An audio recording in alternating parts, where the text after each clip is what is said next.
Hello everyone, मैं राहुल शर्मा आप सबको स्वागत करता हूं लाइफ एंड एजुकेशन चैनल में। आज से हम शुरू करेंगे एक नया विषय इन्वायरमेंटल साइंस। तो शुरुआत करते हैं पहला चैप्टर से, जो है हमारा पर्यावरण यानी आवर सराउंडिंग्स। हम लोग का जो सराउंडिंग्स होता है ये दो भागों में विभाजित किया गया है, नेचुरल इन्वायरमेंट और सोशल इन्वायरमेंट। नेचुरल इन्वायरमेंट यानी प्राकृतिक पर्यावरण, सोशल इन्वायरमेंट यानी सामाजिक पर्यावरण। तो प्राकृतिक पर्यावरण एक इकोलॉजिकल यूनिट है जो इन्वॉल्व होता है लिविंग स्पेसिस में, इंटरेक्ट करता है नेचुरल रिसोर्सेज के साथ, जैसे कि क्लाइमेट एनर्जी, रेडिएशन, मैग्नेटिज्म, और इनके बहुत सारे एसेंशियल पार्ट होते हैं जो कॉन्स्टिट्यूट करते हैं इसको, जैसे कि main forest, reverse, air, sunlight, water और बहुत सारे। और हम लोग का जो नेचुरल सिस्टम होता है ये दो भागों में विभाजित इसको भी किया गया है, जो क्या है, लिविंग और नॉन लिविंग ऑर्गेनिजम्स में, जो अफेक्ट करते हैं सर्वाइवल ऑफ ह्यूमन बीइंग और उनके एक्टिविटीज़ को। और हम लोग का जो नेचुरल इन्वायरमेंट का कंपोनेंट्स होते हैं वो होते हैं water bodies, atmospheric layers, climate, weather, ecosystem, biomes and wild life.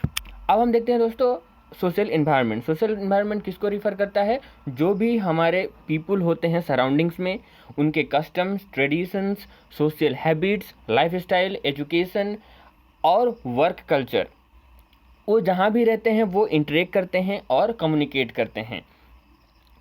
Members जो सेम इन्वायरमेंट में रहते हैं वो हमेशा टुगेदरनेस बनाए रखते हैं, एक दूसरे पे ट्रस्ट रहता है उनका और एक दूसरे को सपोर्ट भी रहता है।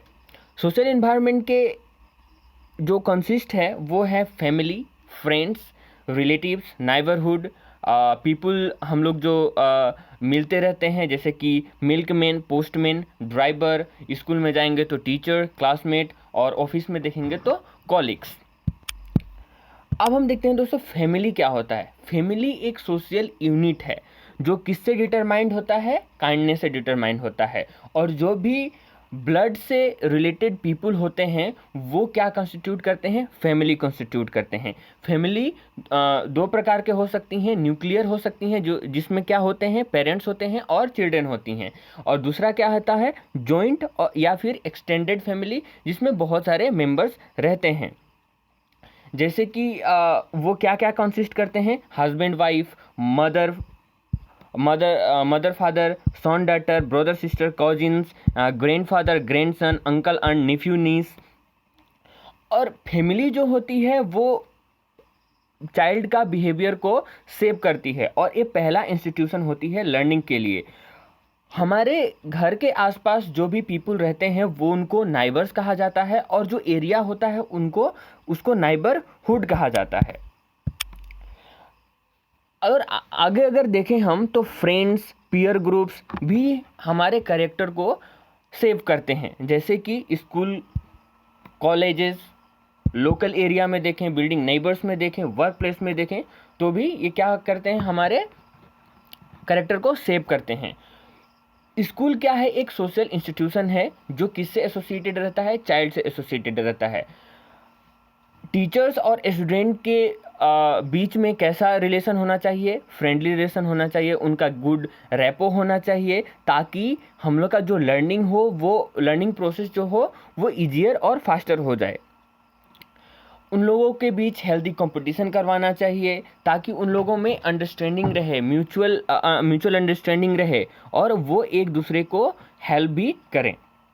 अब हम देखेंगे दोस्तों कल्चर क्या होता है। कल्चर एक सेट ऑफ पैटर्न होता है जो किसको कॉरेस्पॉन्ड करता है? ह्यूमन एक्टिविटीज़ के, उनके आर्ट को, लिटरेचर को, उनके कस्टम्स को, फूड को, या फिर कुछ रिक्रिएशन करना है, लाइफ स्टाइल को, रिलीजन को, या फिर उनके लैंग्वेज को कह लीजिए। और ये क्या सिग्निफाई करता है? ग्रोथ और डेवलपमेंट को सिग्निफाई करता है। और ये प्रिवेलिंग फैक्टर होता है किनमें? सोशल और पॉलिटिकल इन्फ्लुएंस में। तो चलिए अब देखते हैं कि ट्रेडिशन क्या होता है। ट्रेडिशन सेट ऑफ बिलीव्स होते हैं, रिचुअल्स इसमें इनमें होते हैं, हैबिट्स होते हैं यूनिक आइडेंटिटी का, जो एक जनरेशन से दूसरे जनरेशन में पास हो जाता है। और ये क्या सेव करता है दोस्तों? ये कैरेक्टर को सेव करता है, किसका? कम्युनिटी का। और ये एक बॉन्ड बनाता है जो सोशल लाइफ का जो इम्पेक्ट करता है मेन काइंड के उनके फाउंडिंग प्रिंसिपल और फिलोसॉफीज पे। अब हम देखेंगे लाइफ स्टाइल क्या होता है। लाइफ स्टाइल रिफ़र किया जाता है एक इंडिविजुअल कैसे रहता है, या फिर एक फैमिली और सोसाइटी उस इंडिविजुअल के चलते कैसे बन रहा है day to day physical, psychological, social और इकोनॉमिक एक्टिविटीज़, उनके attitude, interest, opinion, behavioural pattern के चलते। और ये क्या करता है दोस्तों, कल्मिनेट करता है मोटिवेशन, नीड्स को, डिमांड्स को, रिफ्लेक्शन को, एक आदमी के पर्सनैलिटी को, और ये उनको अचीव करने में और परसीव करने में हेल्प करता है।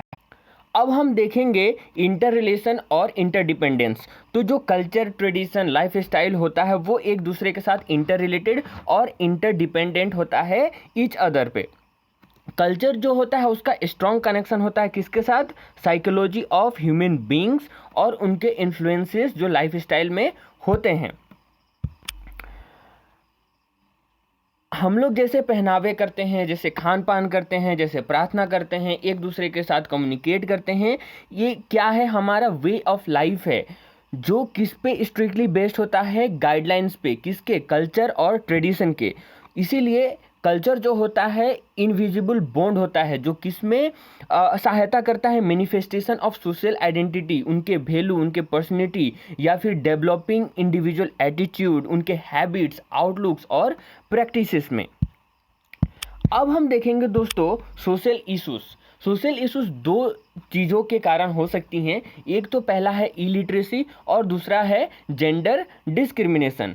तो इलिटरेसी में सबसे पहले देखेंगे इलिटरेट होता क्या है। तो इलिटरेट उसको कहा जाता है जो अनेबल टू रीड या फिर राइट होता है, यानी वो जो व्यक्ति पढ़ और लिख नहीं सकता है उसको इलिटरेट कहा जाता है। हम लोग का जो कंट्री का ग्रोथ है, इकोनॉमी है, या फिर कह लीजिए ह्यूमन डेवलपमेंट इंडेक्स है, वो किस पे डिपेंड करता है, लिटरेसी पे डिपेंड करता है। और लिटरेसी क्या एनेबल कराता है, एक इंडिविजुअल का नॉलेज अचीव करने में, उनके पोटेंशियल और उनके गोल को पाने में एनेबल कराता है। हमारे गवर्नमेंट ने इकोनॉमिकली बैकवर्ड मार्जिनलाइज सेक्शन के लिए, मार्जिनलाइज सेक्शन यानी जिनको हंसी के पात्र से देखा जाता है, उनके लिए बहुत वेरियस स्कीम निकाले गए हैं, जैसे कि सर्व शिक्षा अभियान, मिड डे मील प्रोग्राम्स। अब हम देखेंगे दोस्तों gender discrimination. Gender discrimination mainly होता है सोशो इकोनॉमिक फैक्टर्स और रिलीजियस प्रैक्टिसेस के कारण, जो क्या गिवन राइज करते हैं, disparity among the among person based gender discrimination. और इसका बहुत एडवर्स इफेक्ट होता है social, political, economic growth of country पे। हमारे जो सोसाइटी है ये बायस्ड होता है गर्ल चाइल्ड पे, और उन पे रेस्ट्रिक्शन लगाया जाता है, इम्पोजिशन लगाया जाता है। और दूसरी तरफ देखें तो मेल अगर बर्थ लेता है तो उसको बहुत अच्छी तरीके से सेलिब्रेट किया जाता है। तो ये एक जेंडर डिस्क्रिमिनेशन हो गया। अगर हम लोग देखें तो गवर्नमेंट ने बहुत सारे एक्ट्स निकाले हैं सेफगार्ड करने के लिए राइट्स को, किसके, मेन, वोमेन और ट्रांसजेंडर को। वो क्या क्या हैं, सेक्स डिस्क्रिमिनेशन एक्ट है, इक्वल पे एक्ट है और ह्यूमन राइट एक्ट्स हैं। अगर और भी आगे देखें हम तो हमारा कॉन्स्टिट्यूशन ने फंडामेंटल राइट इक्वलिटी देता है, और वोमेन को लोकल गवर्निंग बॉडी में 1/3 सीट्स भी देता है। तो बने रहिएगा हमारे चैनल के साथ, सब्सक्राइब कर दीजिएगा, लाइक कर दीजिएगा। This is Rahul Sharma signing off.